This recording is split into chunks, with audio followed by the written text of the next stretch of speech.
안녕하세요. 정혜리입니다. 오늘 내가 만난 하나님에 다시 만나뵙게 돼서 반갑습니다. 오늘 모신 분 방금 화면에서 만나셨습니다. 광화경찰서에서 근무하시는 최동규 경감님이십니다. 어서 오세요. 반갑습니다. 네, 저희가 소개를 받았던 것처럼 색소폰과 함께 나타나셨습니다. 굉장히 멋진 제복을 입으시고 얼마나 오래되셨죠? 경찰 되신지? 27년 전에 순경으로 국립경찰에 들어와서 지금까지 하고 있습니다. 아, 27년 되셨군요. 예, 민중의 지팡이 뭐 이런 얘기도 있고 예전에는 굉장히 무서운 사람이기도 했었던 그렇게 알려졌던 경찰인데 우리 경감님 뵈니까 뭐 전혀 무서운 사람이구나 그런 생각은 안 들고 따뜻한 분이시겠구나 그런 생각이 들거든요. 근데 뭐 요즘 사는 게 사건, 사고가 굉장히 많잖아요. 그만큼 그 현장에 있어야 하는 경찰들은 참 스트레스도 많겠다 싶거든요. 어떠세요? 네, 저희 경찰 업무가 늘 바쁘고 또 시간에 쫓기고 또 일반 시민들이 이제 편안하게 쉬실 때 저희들은 비상 근무를 해야 되기 때문에 늘 긴장하고 또 예기치 못한 사건들이 늘 우리 주변에 상존하고 있기 때문에 저희들이 긴장을 하고 스트레스를 받습니다, 사실. 그러나 저는 신앙생활한 이후로 하루의 일과를 기도와 큐티로 시작을 합니다. 하나님, 오늘 또 살아서 숨쉬게 하심을 감사합니다. 오늘 또 주님과 이웃들을 위한 무대의 주인공으로 제가 서고 싶습니다. 오늘 또 하나님의 임마누엘로 저와 함께 하시고 하나님 말씀 따라서 살아갈 수 있도록 성령으로 인도하옵소서 이런 기도를 한 다음에 일과를 시작하는데 우리 업무 자체가 긴장과 스트레스를 받지 않을 수 없기 때문에 어차피 받아야 되는데 제 이제 생각과 그 태도가 예수 믿고 많이 바뀌었죠. 그래서 이양 받는 거지만은 이양 또 하는 일이고 그래서 기쁜 마음으로 하려고 그렇게 노력을 많이 하고 있습니다. 네. 예전하고요, 지금하고 그 경찰을 대하는 사람들의 눈도 좀 많이 달라졌을 것 같아요. 어떤 것 같아요? 사람들이 어떻게 경찰, 뭐 장로님 이런 걸 다 떠나서 그냥 경찰하면 어떻게 보던가요? 아무래도 이제 경찰 업무 자체가 단속 업무를 하기 때문에 아무래도 딱딱하죠. 그러나 저희들 경찰 자체 계획을 통해서 국민 속에 파고들었어요. 친절한 경찰, 주민의 사랑과 신뢰받는 경찰상을成立하기 위해서 굉장히 노력을 많이 하고 있습니다. 지금 제 자신은 많이 경찰을 보는 일반 국민들의 시각이 달라졌다고 저는 이렇게 생각을 하고 있습니다. 네, 예. 그 마스코트가 포돌이잖아요. 네, 그렇죠. 되게 귀엽거든요. 네. 근데 예전에 그 경찰하면 좀 그놈하고 무섭고 이제 특별히 뭔가 잘못했을 때 경찰이 나타나는 경우가 많이 있어서 그런지 포도리가 탁 나타나니까 좀 굉장히 편안해지는 듯한 그런 느낌이 있는데 실제로 이렇게 많이 변화가 있군요. 그렇죠. 예, 예. 많은 변화가 있었습니다. 네. 우리 경감님 장로님이세요. 그죠? 우리 장로님께서는 그 이웃 사랑을, 그러니까 선행하는 일로도 참 많이 알려져 계시고, 그런데 그 특별히 지금 오늘 이 자리도 색소폰을 가지고 오셨어요. 색소폰을 가지고 하는 찬양 사역으로 또 많은 사랑도 받고 있고, 많은 곳들, 특별히 어두운 곳, 어려운 곳에 찾아가시는 걸로 알고 있거든요. 그 색소폰 찬양 사역을 하면서 느끼시는 은혜 굉장히 많을 것 같아요. 그렇습니다. 저는 그 15만 경찰의 복음화를 위한 신회 활동을 지금까지 쭉 해오면서 찬양 사역을 염두에 두고 50이 넘은 나이에 이 색소폰 배우는 일에 도전을 제가 했습니다. 그러셨군요. 제가 췌장을 절반을 잘라낸 신체적인 그런 장애가 있기 때문에 이 색소폰 배우는데 도전한다는 것이 굉장히 어려움이 있었어요. 또 저도 겁이 났고요. 그래서 망설이다가 의사 선생님한테 찾아가서 상담을 했습니다. 그랬더니 정상적으로만 배우면 폐활량도 넓어지고 건강에 오히려 좋을 수가 있다. 그러니까 한번 도전해봐라. 네. 그런 건의가 있었어요. 그래서 저는 하나님께 기도했습니다. 하나님, 저 색소폰 배우고 싶습니다. 제가 만일 배우면 제 개인의 인기에 영합하지 않고 하나님 영광의 도구로 쓰도록 하겠사오니 저에게 건강 주시고 또 배울 수 있는 그런 길을 열어 주십시오. 이렇게 기도를 하다가 어느 교회에 이제 집회를 초청돼서 갔어요. 네. 그 교회 성도들의 그 후원으로 이 고가의 악기를 구입할 수가 있었습니다. 아, 그래요? 하나님의 역사죠. 그래서 이제 개인 레슨을 받았어요. 이제 50이 넘었으니까 손가락도 굳고 뭐 가슴도 답답하고 소리도 안 나고 얼마나 답답했겠습니까? 그 어려움이 있었지만은 그래도 복음에 대한 순수한 그런 저의 열정이 있었기 때문에 그 어려움을 극복해내고 이 색소폰을 배웠습니다. 그러시군요. 이제 어렵게 배운 색소폰이기 때문에 그 활용하는데도 정말로 유익하게 지금 활용을 하고 있어요. 그래서 제가 근무하는 경찰서에 수감되어 있는 수감자, 그다음에 영등포 역전의 노숙자, 또 쪽방 사람들, 또 복지 시설에 계신 치매 그 노인들, 그다음에 외국인 근로자들, 이런 분들을 상대로 해서 색소폰의 아름다운 선율을 전하고 그들에게 이제 복음을 전하는데 그 영혼들을 일깨우는 정말로 복음의 나팔로 메아리 쳐질 수 있도록 하나님께서 저를 그 도구로 쓰시고 계시다는 사실입니다. 그리고 저는 한 달에 한 2번 정도 이 성경과 색소폰을 들고 이제 경찰서 유치장에 들어가서 연주하고 하나님 말씀 전하고 이렇게 하는데 눈물을 흘리지 않는 그런 제수들이 없더라고요. 쉽지는 않을 것 같아요. 이거를 쉽지 딱 않죠. 들고 유치장에 들어간다는 게 대단한- 처음에는 이상하다라고 생각하는 사람들도 있을 것 그렇죠. 같고요. 처음에는 뭐 이상한 눈빛으로 저를 쳐다보죠. 그리고 저도 대단한 용기가 없으면 그렇죠. 성경책 정복 입고 색소폰 들고 들어갈 수가 없는 거고. 그래서 그 사역을 제가 한 14년 쭉 해왔어요.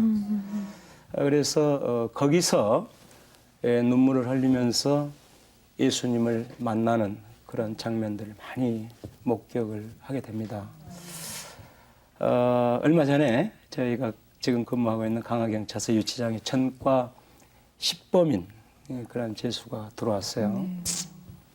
그분이 이제 철장 위에 올라가서 뭐 죽겠다고 말이지 고함을 지르고 막 난동을 부리는 그런 사건이 있었습니다. 전과 10범이기 때문에 청송 이제 감호소를 가야 된다는 그런 불안감 때문에 아주 극도의 신경이 이제 극도로 신경이 예민해져 있는 그런 극한 그런 상황이었어요. 그래서 마침 그날 저녁에 제가 상황실장이라 이제 성경책하고 색소폰을 들고 유치장에 들어갔습니다. 그랬더니 완강하게 저를 거부하는 거예요. 저한테 욕설도 하고 뭐 고함을 지르면서 필요 없다 이거죠.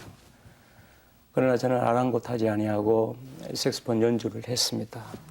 그리고 고향에 계신 어머니를 생각하시도록 또 어머니의 마음도 연주를 했고, 그 다음에 간간히 이제 제가 살아온 이야기, 나도 한때는 그런 아픔과 고통이 있었다. 또 나도 질곡의 그런 세월이 있었다. 사람 사는데 고통과 아픔이 없는 사람이 누가 있겠느냐? 진정하고 내 얘기를 듣고 같이 얘기를 나누자. 이렇게 설득을 했어요. 그랬더니 이제 저한테 다가오더라고요. 그래서 경감님, 전에 경감님과 같이 이렇게 따뜻한 말을 한마디라도 해주는 사람이 있었으면 제가 이 지경이 되지는 않았을 겁니다. 그러면서 정말 하염없는 눈물을 흘리면서 회개하는 그런 모습을 제가 체험을 했습니다. 그렇군요. 사실 그렇습니다. 이제 담 안에, 그러니까 유치장 안에 이렇게 갇힌 그런 사람들 굉장히 외롭거든요. 외롭고 어찌 보면 잘 적응하지 못하고 사랑을 받고 싶은데 어떻게 받을 수가 없고, 그러니까 방법이 잘못돼서 이렇게 범죄를 저지르는 경우가 많이 있지 않습니까? 더구나 그 소외당하기도 하고, 바로 그런 사람들한테 우리가 그리스도의 사랑을 가지고 다가가기만 한다면, 정말 진정으로 다가가기만 한다면 그들의 마음이 얼마나 확 그 봄에 눈이 녹듯이 녹겠는가, 그런 생각이 드는데, 우리 장로님께서는 그 제복을 입었지만 제복을 준 느낌이 딱딱하거든요. 근데 그 안에 부드러운 악기와 또 그리스도의 사랑을 들고 다가가시니까 그분들 그렇게 녹아내리는구나, 그런 은혜를 참 많이 체험하는구나, 알 수 있어요. 어떻게 우리 장로님, 그럼 언제 예수님을 어떻게 믿게 되셨어요? 네. 사실 예수 믿은 후에 변화된 나의 모습들을 많은 사람들이 보고 기적이다 이렇게 얘기들을 많이 합니다. 제가 예수 믿기 전에 나의 삶은 또 나의 인생은 너무나 엉망이었고 술에 찌들은 그런 인생이었어요. 지금부터 15년 전인 1987년 11월 달에 그때 서울시경 올림픽 기획단에 근무하던 당시입니다. 경무, 또 과로, 과음 이런 것들로 인해서 사무실에서 제가 쓰러졌습니다. 하늘이 빨갛게 덮쳐오더니 이제 완전히 정막이 흐르고요. 전기불이 나가버린 빈 방에 누워있는 사람처럼 4일 동안 사경을 헤매는 그런 아픔을 제가 겪었습니다. 그러니까 급성 출혈성 췌장염, 사형선고와 같은 그런 진단을 받았죠. 그 병이 술로 인해서 오는 그런 병입니다. 아무튼 4일 동안 제가 혼수 상태에서 깨어나지 못하니까 저희 직장 동료들, 또 경찰, 병원, 의사 선생님들 저를 포기했습니다. 그리고 장례를 치르기로 장례 준비를 할 정도로 심각한 그런 상황에 제가 이르게 됐죠.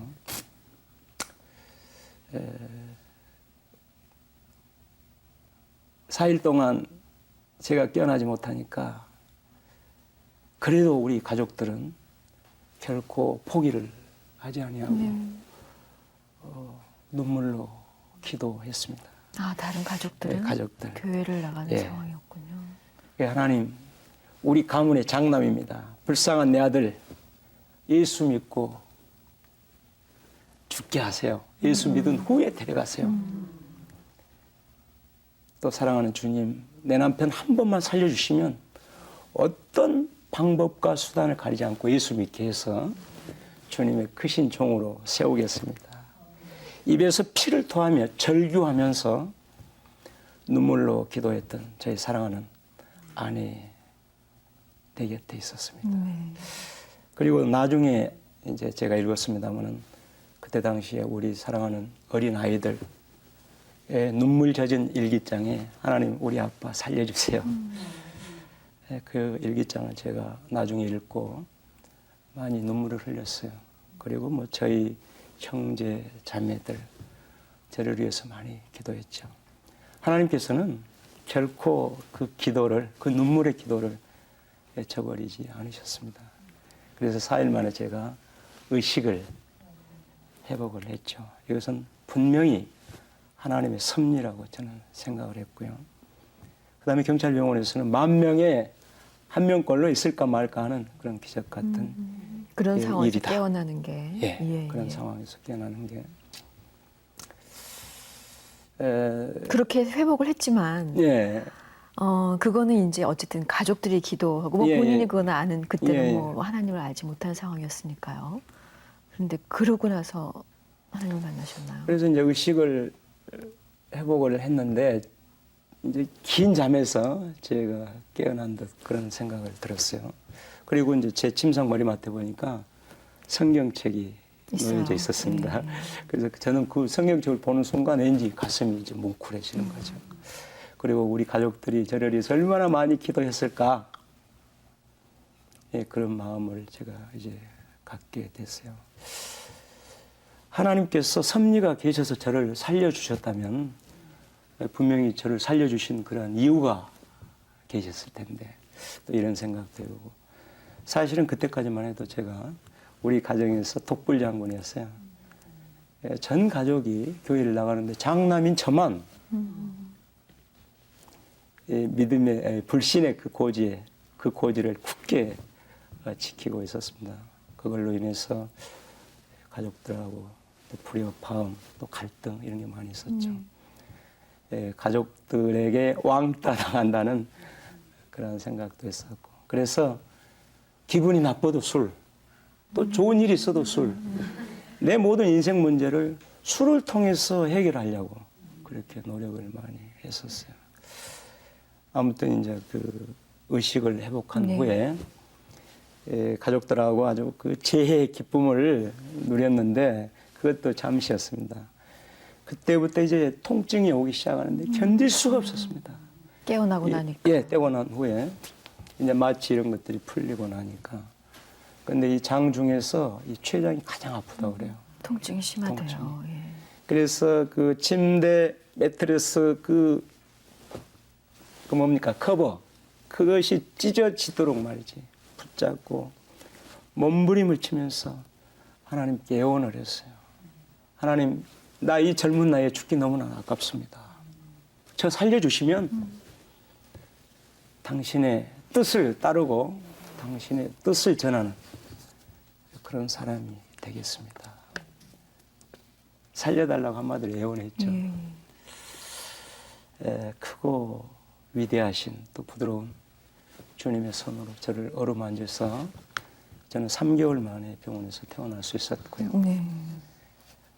저는 이제 새로운 인생으로 이제 거기서 거듭이 나게 됐습니다. 그럼 그때 이제 그 병상에서 그야말로 인간적으로 가장 고통스럽고 극한 상황, 죽음이라는 아주 두려운 단어 앞에 섰을 때 살려주세요 소리가 나오니까 대상자가 하나님을 찾게 됐고요. 그때 이제 하나님께서 회복을 시켜주셨는데 그 아까 처음에 그 췌장을 잘라냈다고 한 게 그때 수술을 하신 건가요? 그때는 수술을 못했습니다. 그때 상황 또 워낙 못하시고. 나빠가지고. 네. 그렇게 살려달라고 했는데 살았어요. 퇴원을 했다라는 건 그죠? 그랬죠. 이 사람이 많이 그러잖아요. 그 얼마나 인간이 나약한 존재입니까? 이렇게 할게요 했어도 다시 내가 또 회복이 되면 그러지 못하는 경우가 참 많이 있는데 우리 장로님은 어떠셨어요? 그래서 이제 병원에서 이 손가락을 걸고 아이들하고 약속을 했어요. 내가 태어나면 교회 나가겠다. 너희들 손을 잡고 그 어린 아이들하고 약속한 대로 저는 퇴원해서 지금 제가 섬기고 있는 연희성결 교회에 등록을 해서 본격적인 신앙생활을 했는데 처음에는 적응이 안 돼서 얼마나 불편했는지 몰라요. 불편하죠. 예, 그렇죠. 뭐. 그래서 목사님 축도하시기도 전에 도망도 갔고 사람 만나는 악수하는 것이 불편스럽고 어려움이 많이 있었습니다. 그런데 새신자 교육 또 그다음에 1:1 예수 양육, 네. 제자 양육 훈련 이러한 과정을 통해서 진정한 예수를 만나게 됐어요. 그때 교육받으면서 예수 그리스도는 하나님의 아들 되심과 바로 나의 죄를 위해서 십자가에 못 박혀 돌아가시고 또 성경대로 장사한 지 사흘 만에 부활하시고 승천하시고 언젠가는 재림하신다는 기독교의 위대한 그런 진리를 깨닫게 되면서부터 제 이제 그때부터 이제 예수를 영접을 했죠. 그리고 가슴 속 깊은 곳에서 솟아나오는 용솟음치는 기쁨과 환희 이런 것들이 있었어요.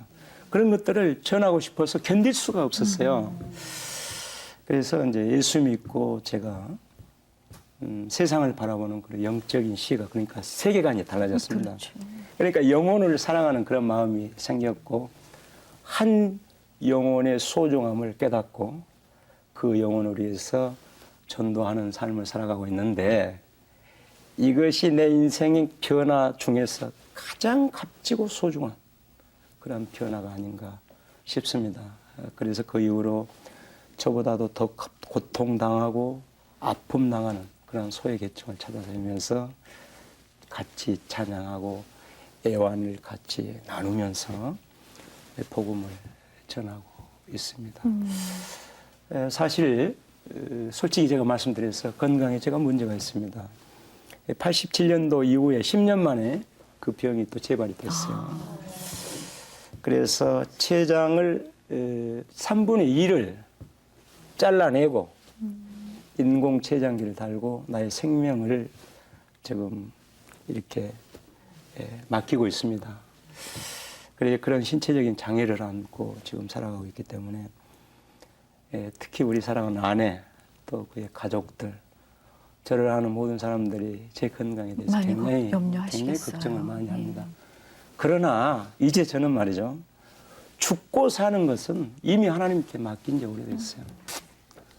로마서 14장 8절에 기록이 되어 있죠. 이제 살아도 너희가 주를 위해 살고 죽어도 주를 위해 죽나니 그러므로 사나 죽으나 우리는 주님의 것이로라. 지금 저의 삶의 목표는 분명합니다. 그런 어려움을 겪고 살고 있지만 저의 삶의 목표는 분명해요. 그것은 예수의 생명을 나누고 전하는 그 일입니다. 주님께서 가장 기뻐하시는 그 일을 예. 그래서 그 일을 시키시기 위해서 하나님께서 그 엄청난 고통과 그 역경을 통해서 저를 훈련시키시고 단련시키시고 장로로 기름 부어 세우시지 않았겠는가. 저는 이렇게 생각을 하는 것이죠. 네. 그러니 그래서- 그 영혼을 바라보는 눈이 생겼다 예, 그러셨잖아요. 예. 그러니 이렇게 열심히 다니시죠. 그 처음에는 뭐 사람들이 그렇거든요. 뭐 환영하지 않는데 자꾸 가기가 참 곱지 않은 눈 바라보고 다가가기가 쉽지 않은데 그 영혼을 사랑하는 궁일한 마음을 가지고 좀 다가가고 계시는데 그러다 보니 그 주변에 이제 우리 예수 믿는 사람들이 어떻게 해야 되겠다. 그래서 더 많은 영혼을 좀 하나님 앞으로 인도해야 되겠다. 그러다 보니까 신유회도 가는 곳마다 조직을 하시고 그러신 것 같아요. 예. 예. 제가 그동안에 서울 마포경찰서 또 서부경찰서 서울경찰 직무교육장 또 영등포경찰서 지금 제가 근무하고 있는 인천 광화경찰서 여기서 신우회를 조직하거나 또 활성화를 시켰습니다. 그래서 그 조직에서 신우회를 조직을 하면은 그 조직 전체가 역동적으로 변화되어진다는 사실을 늘 저는 체험을 많이 했어요. 그래서 그 신우 회원들이 전체 경찰관들의 애경사를 챙기고 또 환호가 발생하면은 방문해서 위로하고 격려하고 기도해주고 말이죠. 그러니까 끈끈한 그런 동료애를 거기서 발휘를 하는 것이죠. 이렇게 신우회를 조직을 그동안 해왔고, 그 다음에 이러한 신우회를 통해서 이제 우리 건강한 사회를 만들어 나가는데 앞장을 서야 된다고 그런 생각을 기본적으로 가지고 있습니다. 네, 예. 그 이제 신우회를 통해서 그 사랑을 느끼게 되는 믿지 않는 사람들도 다시 이제 하나님을 믿게 되고 그런 경우도 많이 있을 것 같아요. 네, 그렇죠. 예, 예. 그렇게 신우회만 조직을 했느냐, 활성화시켰느냐, 경찰서 내에 교회도 세우셨다면서요. 네, 그렇습니다. 예, 그 얘기 좀 들려주셔요. 제가 4년 전에 마포경찰서 신우회장으로 이제 사역을 하고 있는데, 벼랑간 제 의사에 반해서 영등포 경찰서로 발령이 났어요. 그래서 저는 기도실에 올라가서 정말 하나님께 따지는 그런 기도를 했습니다. 그랬더니 기도하는 가운데 하나님께서 이런 음성을 들려주십니다. 제장로, 네 심정은, 네 마음은 내가 이해를 한다만 나는 너를 위해서 십자가에 달렸고 2번씩이나 너의 생명을 연장을 시켜줬는데 너는 과연 나를 위해서 무슨 일을 했느냐. 마포서에 계신 하나님, 영등포서에도 계시노니 부임해라. 네가 그곳에 부임하면 따로 할 일이 있을 것이다. 이런 음성을 저에게 주셨어요. 그래서 이제 부임을 했는데 영등포 경찰서 신우회에는 조직이 되어 있지만 전혀 활동이 없었습니다. 야, 하나님께서 저를 이곳에 보내신 섭리가 여기에 있었구나. 이런 마음을 갖고 그때부터 아주 본격적으로 전도하고 회복을 시켰습니다. 제가 부임한 지 8개월 만인 1999년 1월 14일 날 영등포 경찰서에 아름다운 성전을 세워서 영등포 경찰서 교회로 봉헌 예배를 드렸어요. 그러셨군요. 얼른 생각하면 경찰서 내 교회라 참 선뜻 연결이 잘 안 되어지거든요. 그래서 반대하는 사람들도 분명히 있었을 거고. 주변 사람들 때문에 엄청난 어려움을 겪었습니다. 중간에 성전 공사가 중단되는 그런 아픔을 겪기도 했어요. 그래서 저희들 신우 회원들은 하루에 3번씩 공사 현장에 무릎 꿇고 기도했습니다. 하나님, 저희들에게 힘과 용기를 주십시오. 여기서 성전 공사 중단하면 영원히 영등포 경찰서의 교회를 세울 수 없을 것입니다. 장로인 제가 십자가 매겠습니다. 저를 통해서 반드시 이 성전 공사가 완공될 수 있도록 하나님께서 역사해 주십시오. 그렇게 늘 기도했는데 제가 기도할 때마다 요한복음 16장 33절 말씀이 떠오르게 됐어요. 세상에서는 너희가 환난을 당하나 담대하라. 내가 세상을 이기었노라. 저는 그 말씀 붙잡고 그 어려움을 다 극복해 됐습니다. 처음에 감사 예배가 정말 눈물의 예배가 됐을 것 같아요. 그날 박수도 많이 받았지만 좀 많이 울었죠. 네. 제 인생에 있어서 가장 정말로 오랫동안 머물고 싶은 아주 소중한 순간입니다. 그 순간에. 예. 참 어려운 일을 많이 겪고 주님이 원하시는 일을 결국 이루어냈을 때 참 사람들이 뭐라고 말하는 거 상관없이 주님 나와 함께 해주시는구나라는 그런 커다란 것들을 내 가슴에 가득 안을 수 있기 때문에 그게 또 끊임없이 새로운 일을 하게 하는 힘이 되지 않을까 그런 생각이 들어요. 신유의 활동을 많이 하면은 많은 동료들도 만나게 되지 않겠습니까? 네, 그렇죠. 또 그들을 통해서 역사하시는 하나님의 모습을 보면서 또 다른 감동, 은혜를 체험하실 것 같은데요. 네. 제가 좀 같이 나누고 싶은 얘기가 있다면 소개해 주시면 좋겠어요. 네, 그렇죠. 신유 활동하면서 예수를 영접하고 새롭게 변화된 그런 경찰관이 참으로 많죠. 그 중에서 사례 하나만 소개를 하겠습니다. 제가 이전 전에 영등포 경찰서에 근무할 때 젊은 후배 경찰관 한 사람을 전도를 해서 저희 경찰서 교회에 출석을 시켰습니다. 그런데 불행하게도 교회에 나온 지 4개월 만에 폐암 말기 그런 판정을 받았어요. 그러니까 사형 선고를 받은 거나 마찬가지죠. 그래서 본인도 물론이겠지만 저희 신우회 또 그다음에 저희 영등포 경찰서 전 직원들이 큰 충격에 빠졌죠. 그래서 저희 신우 회원들은 아주 비상 기도에 들어갔고 또 본인도 하나님께 이제 매달렸죠.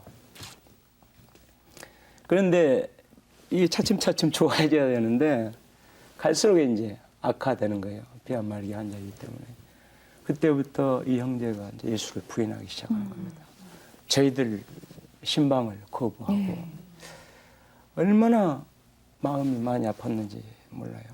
그래 여러 가지 방법 위해서 저희들이 기도도 하고 성금 모으기도 하고 또 젊은 경찰관 살리기 운동도 펼치고 했는데 아무튼 갈수록 악화가 병세가 되니까 본인은 굉장히 너무나도 힘들어하고 그래서 어떤 방법이나 형태로든 천국의 소망을 가지고 죽음을 맞이할 수 있도록 이렇게 설득을 해야 되는데 그 설득하는 과정, 그런 복음을 구원의 확신을 심어주는 그 과정이 너무나 어려웠어요.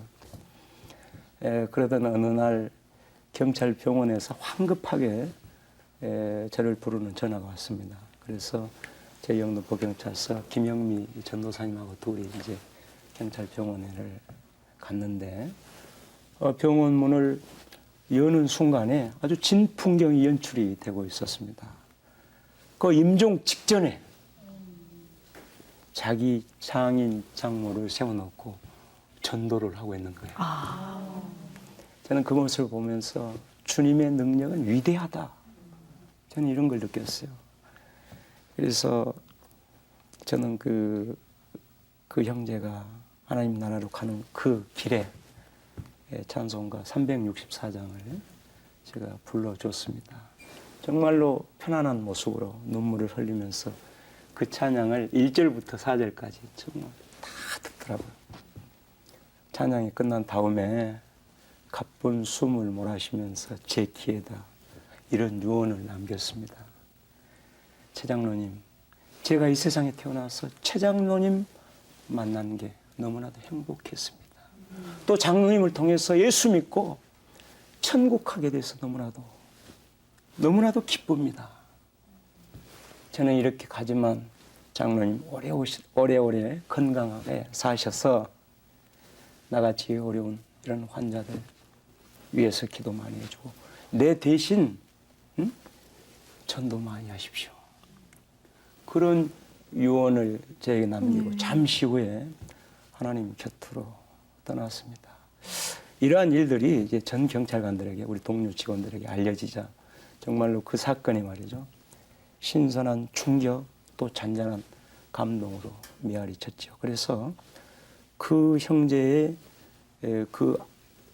발병부터 장례까지 그 기간 동안에 우리 신의 회원들이 하나가 되는 기도하는 하나가 되는 계기가 됐고 그를 통해서 우리 신회가 부흥되는 아주 좋은 아주 중요한 그런 계기가 됐다고 볼 때 우리 그 사랑하는 형제의 죽음을 결코 헛되지 않았다. 하늘의 미랄이 됐다고 저는 이렇게 자신 있게 말씀을 드립니다. 그리고 그 형제님 하늘나라 가셨잖아요. 그렇죠. 예. 죽음 앞에 두려워할 수밖에 없는 그런 정말 부인할 수밖에 없었던 왜 더더군다나 내가 믿지 않던 예수를 믿겠다고 했는데 이런 시련을 저에게 주십니까라고 인간적인 물음을 했을 때 주님께서는 커다란 사랑으로 그 형제님을 붙잡아 주셔서 결국은 하늘나라 가는 거를 정말 찬양하면서 가는 그런 모습으로 아름답게 이끌어 주셨거든요. 그런 생각이 드네요. 그걸 통해서 그 형제님을 통해서 그 신회 회원들이 하나가 되는 것뿐이 아니라 그 가족이 정말 복음화 되었겠구나 그런 생각이 들어요. 저는 그렇게 알고 있습니다. 예. 인간적으로 그런 회의가 때로는 도대체 내가 이 일을 왜 해야 하는 건가 하는 그런 생각이 들 만큼 전도하다 보면 어려운 일도 많이 있으실 것 같거든요. 어떨 때가 가장 어려우세요? 이제 뭐 전도하다 보면 어려움이 굉장히 많죠. 네. 또 이렇게 열심히 하다 보니까 괜한 오해도 받을 때도 있고 또 저는 이제 공직에 있기 때문에 공직 생활이 대체적으로 이제 그 경직된 그런 분위기인데 그렇죠. 그런 분위기 가운데서 이제 예수를 전한다는 그 사실이 보통 마음 먹고는 참 어려운 것 같아요. 그래서 몇 번이고 실패를 거듭하면서 한 영혼 구원하기 위해서 정말로 몸부림을 치면서 그렇게 노력을 하고 있는데 정말로 제가 기도하면서 뭐 수년 동안 아직도 그 결실을 맺지 못하는 그러한 경우 참 어려움이 이제 많이 있죠. 그래서 뭐 어려움을 이루 말할 수가 없습니다. 그러나 기본적으로 제 가슴에는 또 하나님께 받은 그 은혜와 사랑이 너무나도 크고 이제 감격스러워서 복음의 열정이 늘 꿈틀거리고 있기 때문에 그 열정으로 그것을 극복해내고 있습니다. 네. 그런 그 유치장에 들어갈 때 아까 처음에 말씀 주셨거든요. 성경과 색소폰을 들고 들어가시잖아요. 그런 것들로 인해서 그 안에서 받는 여러 가지 어려움들은 없으신가요? 지금 이제 색소폰 분 이후로는 대체적으로 이제 받아들이는 그런 경향이고, 그러나 거기도 뭐 종교가 다른 사람도 있을 수 있고, 또 경찰에 대한 반감을 가진 사람들. 사실 또 경찰관에 의해서 구속돼 가지고 거기에 들어가 있기 때문에 저를 바라보는 시각이 또 곱지 않은 사람도 있죠. 그래서 또 거부하는 그런 사람도 있고, 또 그런 저의 이제 뭐 설득이라든가 호소라든가 그런 뭐 감동적인 색소폰의 선율이라든가 또 이제 그렇게 수년 동안 해왔기 때문에 복음을 전하는 또 나름대로 노하우가 있단 말이죠. 예, 그러한 감동에 의해서 이렇게 또 예수를 영접하는 그런 광경들을 많이 제가 체험을 하게 됩니다. 네. 그래서 이제 그 이후로 그분들과 이제 뭐 청송 감호소를 갔다든가 안양 교도소를 갔다든가 어느 다른 데로 구치소로 이송된 예. 후로도 이제 편지가 이제 정기적으로 오고 가고 있고요. 그렇군요. 그래서 그들에게 또 늘 희망과 격려를 주는 그런 편지를 이렇게 보내기도 하고 또 위에서 기도를 많이 하고 있습니다. 그러니까 끊임없이 그 한 번 만나는 게 사실 그래요. 거기서 만나는 거는 특별히 이제 유치장 같은 경우는 계속 계시는 데가 아니잖아요. 그렇죠. 다른 곳으로 다 흩어져서 가는 분들이기 때문에 그 뒤에 계속 같이 양육하는 것들도 해줘야 되겠다 그런 생각이 네. 드네요. 근데 그 부분이 굉장히 중요한데 실제적으로 잘 안 이루어지고 있습니다. 제가 이제 아까도 서두에도 말씀드렸습니다만은 제가 하는 일이 너무 많아요. 해야 하는 예, 일들. 해야. 예, 예. 공식적으로. 예. 네. 그다음에 제 직장이 제가 지금 현재 광화경찰서 방범 교통과장을 맡고 있는데 방범 이제 이 도심권에서 1급소에서는 방범과장이 별도로 있고 교통과장이 별도로 있는데 같이 근무를 하고 있기 때문에 업무에 너무나 많이 시간을 뺏기고 있기 때문에 또 남은 그 여력의 그 시간을 쪼개기가 굉장히 쉽지 않아요. 그러니 그래서 건강 염려를 하시죠, 댁에서. 그래서 이제 그런 장기적인 또 정기적인 그런 양육이 굉장히 필요한데 예, 예. 거기 아주 깊숙하게 이렇게 잘못하고 있습니다. 사실. 그런 거를 같이 할 그런 동역자가 있으면 참 좋겠네요. 예. 그래서 이제 또 그런 동역자를 위해서 제가 또 기도를 하고 있고 일부 또 회원들이 그런 동역을 실제로 하고 있는 또 신우회 회원들도 신우회 회원들이 있습니다. 같이 동역해 주시고. 예, 예. 지금까지 참 아주 그 목숨이 위태로웠던 순간, 그 순간에 주님을 만나셨거든요. 그러니까 그 전에 술도 굉장히 많이 드시고, 뭐, 나 우리 집에서 독불장군이었어요. 이런 표현을 써주셨는데, 그렇다면 뭐 집에서만 그랬겠어요? 사회에서도 그 성격이 그대로 똑같이 나갔을 수 있었을 것 같은데, 그 전에 우리 장로님 뵀던 분하고, 그 이후에 장로님 모습 본 분하고, 뭐라고들 말씀하세요? 그러니까 아까 말씀드린 대로 그 세상적으로 제가 살았을 때 술 친구가 좀 많이 있었겠습니까? 예. 그런데 그 친구들을 위해서 제가 많이 기도를 하게 되죠. 예. 옛날에 술 친구들. 그 친구들이 많이 주님 앞으로 돌아왔어요. 그래요. 많이 돌아왔어요. 그래서 그 친구들 아직도 뭐 전도를 못한 친구도 있습니다만은 그 친구들이 이 나를 바라보는 그 시각은 아주 정말 감회가 어리죠. 언니 그 사람이 그 사람이야? 막 이런 얘기도. 그래서 이제 거기서 이제 기적이라는 얘기가 뭐 나오곤 하죠. 네가 변한 거 보니까 예. 정말 하나님 있나 보다. 예, 이렇게 그러시군요. 너 같은 놈이 변하는 걸 보니까 정말로 예수님이 살아계신가 보다.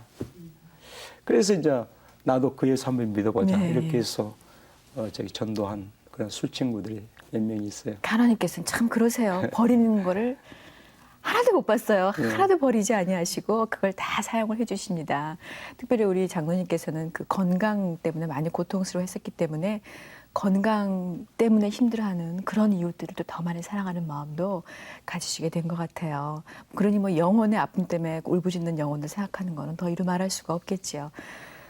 경찰이 참 퍼져 있는 곳이 굉장히 많잖아요. 일하는 장소가 예, 예. 다양한데 그 경찰들이 다 복음화가 이루어진다면 그들이 바로 전하는 그 하나님은 얼마나 넓게 전해줄 수 있을까 네. 그런 생각에 얼뜻 생각만 해도 듣는데 우리 장로님 앞으로 계획이나 기도 제목도 아울러서 말씀해 주시면 좋을 것 같아요. 그러죠. 우선 저희 15번 경찰이 복음화가 속히 이루어졌으면 좋겠습니다. 그리고 저희 경찰이 국민의 신뢰와 사랑받는 그 경찰의 상을 정립할 수 있었으면 좋겠고요. 저는 경찰의 이제 간부이기 때문에 제 소임을 완수하면서 정말로 건강한 사회, 밝은 사회를 만들어 나가는데 아주 중심적이고 핵심적인 그런 역할을 하고 싶은 것이 제 기도의 제목이고요. 그다음에 전국에 있는 경찰서, 또 유치장, 또 교도소, 여기에 수감되어 있는 그런 죄수들, 정말 예수를 통해서 새로운 인생에 그 도전했으면 참으로 좋겠고, 저같이 그 질병으로 고통당하는 그런 환우들도 성령의 치료함을 받아서 그 성령의 치료함을 통해서 예수를 만나고 예수를 증거하는 그런 아름다운 삶이 됐으면 참으로 좋겠습니다. 저 개인적으로 욕심이 있다면 네. 제가 예수 믿게 된 동기, 예수 믿고 변화된 나의 모습, 또 지금 제가 역동적으로 사역하고 있는 이러한 모습들을 책으로 하나 만들어내고 싶은 그런 바람이 있습니다. 네. 그래서 그 나의 작은 믿음이고 작은 사역이지만 저의 살아가는 이러한 모습을 통해서 많은 사람들이 잔잔한 감동과 신선한 충격을 이렇게 받고 예수를 만났으면 하는 그런 생각을 가지고 있어요. 그래서 저는 하나님께서 임마누엘로 함께 하실 줄로 믿고, 저는 확실히 믿고 지금 기도를 하고 있습니다. 그렇군요. 여러분께서도 저를 위해서 기도 많이 해주시기 바랍니다. 그럼요. 얼마나 많은 분들이 또 이 시간 이후에 우리 경감님 생각하면서 기도를 하겠습니까? 기도 제목 계획이 결국은 하나였어요. 어떤 모양으로든 주님의 나라가 넓게 확장되기를 원하는 그런 기도 제목을 주셨거든요. 뭐 이제 내가 죽고 사는 거는 아무 문제가 되지 않고 기쁨으로 오직 주님의 일을 감당하겠노라 하는 그 고백이 기도 제목에도 고스란히 묻어 있었습니다. 시간이 다 돼서요, 장로님. 거의 이제 마칠 시간이 됐는데 그 색소폰도 들고 오셨고 그걸 또 통해서 많은 영혼들을 하나님 앞에 인도하시니까 이 연주를 저희가 같이 들으면 참 좋겠는데 해주실 수 있죠? 그렇죠. 예. 제가 아까 예. 내가 전도한 후배 경찰관 임종 때 예. 그 불렀던 찬송가 364장 4절 가까이 이 곡을 연주하도록 하겠습니다. 예. 저는 이제 우리 장로님 그 색소폰 연주를 들으면서 여러분과는 인사를 드려야 될 것 같아요. 오늘도 임만의 오늘 내가 만난 하나님,